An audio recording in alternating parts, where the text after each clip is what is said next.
Assalamualaikum warahmatullahi wabarakatuh, sahabat cerita kita. Berikut ini adalah kisah cinta putri sulung Rasulullah Sayyidah Zainab dengan Abul Ash putra Sayyidah Hala adik Sayyidah Khadijah istri Rasulullah. Abul Ash bin Al-Rabi datang kepada Nabi Muhammad sebelum masa kenabian. Abul Ash berkata, "Aku ingin melamar Zainab putrimu yang paling dewasa. Ini adalah bentuk adab." Nabi Muhammad bersabda, "Aku tidak akan menerima lamaranmu, sebelum aku meminta kesediaannya. Ini adalah tanggung jawab wali." Nabi Muhammad kemudian menemui Zainab dan bersabda, "Putra bibimu, sepupumu, datang kepadaku, ia menyebut namamu. Apakah kamu bersedia untuk dijadikan sebagai istrinya?" Zainab pun memerah wajahnya dan tersenyum, tanda bahwa ia menerima. Inilah bentuk rasa malu. Nabi Muhammad pun kemudian menikahkan Zainab dengan Abul Ash. Dan dimulailah kisah cinta keduanya, sehingga keduanya diberikan putra bernama Ali dan putri bernama Umamah. Setelah beberapa waktu, terjadilah suatu permasalahan keluarga. Nabi Muhammad diangkat sebagai nabi. Sedangkan saat itu, Abul Ash sedang dalam bepergian. Dan ketika pulang, ia mendapatkan istrinya telah beriman.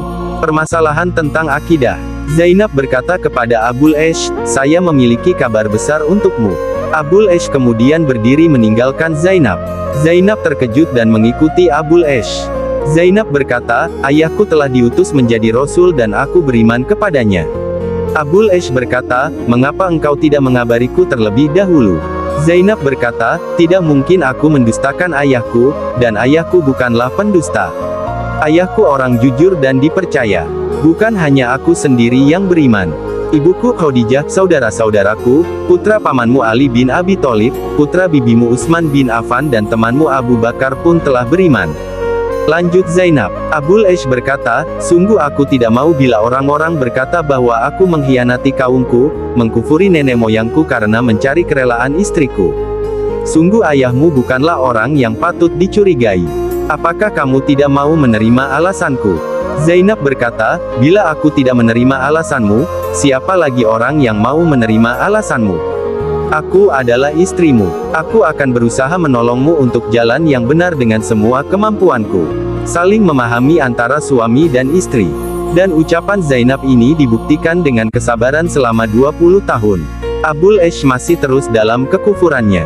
Dan saat menjelang hijrah ke Madinah, Zainab berkata kepada Nabi, "Wahai Rasulullah, apakah engkau mengizinkan diriku untuk tetap bersama suamiku di Makkah?" Bentuk cinta yang dalam seorang istri kepada suami, tanpa menyakiti perasaan orang tua. Rasulullah memberikan izin kepada Zainab untuk tinggal bersama sang suami di Makkah. Sampai pada saat kejadian Perang Badar, Abul Ash pun berperang di barisan orang-orang kafir Quraisy. Suaminya berperang melawan ayahnya. Zainab berkata, "Ya Allah, saya khawatir kalau anakku menjadi yatim. Aku pun khawatir kehilangan ayahku." Kebimbangan dan kebingungan. Setelah perang usai, Abul Ash menjadi tawanan perang. Dan kabar ini pun sampai ke rumah Zainab. Zainab bertanya, "Apa yang terjadi terhadap ayahku?" Kemenangan diperoleh kaum muslimin. Zainab lantas bersujud syukur kepada Allah atas kemenangan yang diperoleh ayahnya.